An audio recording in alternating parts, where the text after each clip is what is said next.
Mary Stopes, international. In the first 3 months of pregnancy, a North Texas doctor who performs abortions is back in the spotlight today.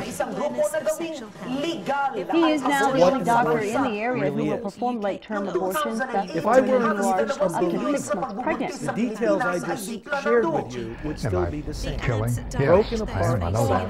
plastic feet. Curtis Boyd is an abortion doctor. He must have a surgery center in order to abort the fetus more than 16 weeks along. Let's work together. Well, we're certainly disappointed to hear that any unborn child will be killed by abortion, but particularly when we find out that it's going to be a late-term abortion in Dallas once again, it's particularly devastating.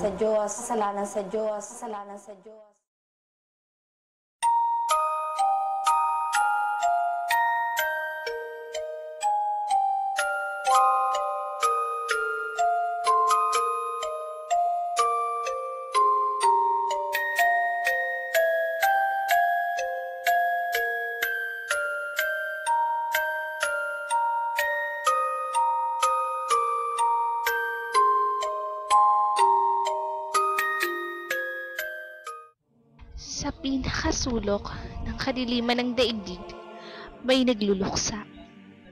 May luhang maririnig, mga patak ng luha na may pait. Paano na siya? Paano na siya na may mga pangarap pa? Lumagapak at natabunan si Luisa Velasquita ng kalungkutan at kabigatan sa kanyang puso. Nasawi ang kanyang mga magulang sa isang aksidente sa Fukushima, Japan.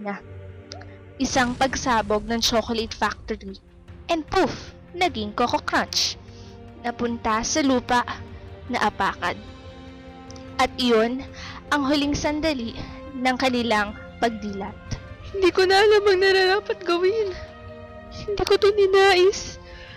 Ayoko na. Paano na ang aking kinabukasan? Paano na? Hindi na niya alam kung ano ang dapat gawin. Sabi niya, paano na? Paano na? Paano na ako magbabayad ng aking edukasyon kung ako lang ang kaya bumuhay sa sarili ko? Namatay na din ang mga kamag-anak ko sa 9/11. Wala na akong malalapitan.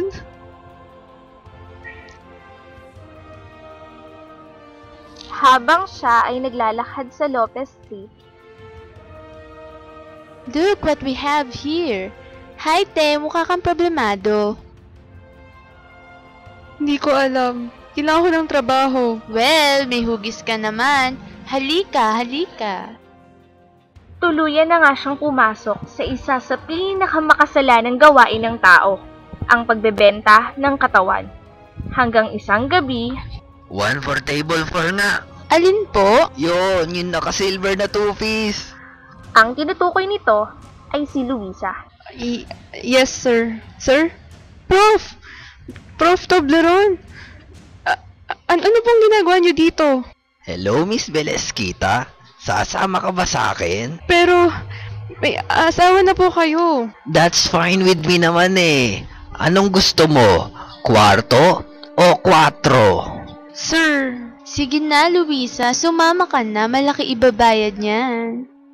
At may nangyari nga sa kanila ng gabi ding iyon. Madilim ang kinahinatnan. Nagkaroon ng panibagong buhay sa isang buhay. Nabuntis siya. Ito ay kanyang nalaman makaraan ng ilang linggo.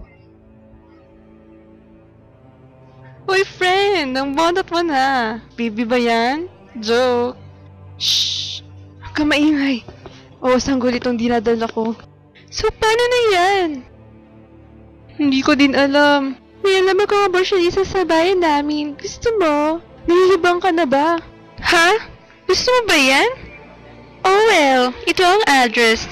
Kung magbago man ang isip mo, ito. Sa bayan ng Borshoki-Slovia, kung saan man yon, hindi ko alam. Doon naninirahan ang ilan sa mga hustler na abortionista.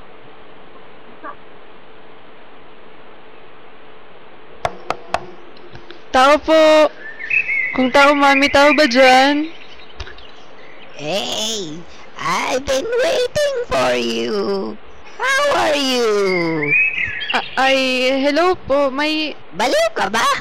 Alam ko kung bakit ka nandito. Hindi mo na kailangan sabihin. Hindi ka naman tatay dito, di ba? O magpa-party. Siyempre, in the very first place, magpapalaglag ka. So, come in! Opo. At nagsimula na ang ritual. O sige, ipa-flash ko na itong bata. Ready ka na ba?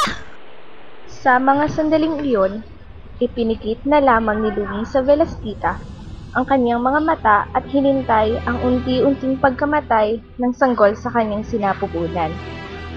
Pilit na lamang niyang tiniis hindi ang sakit ng operasyon, kundi ang sampal sa kanyang mukha ng mga pagkakamaling nagawa niya para lamang mabuhay.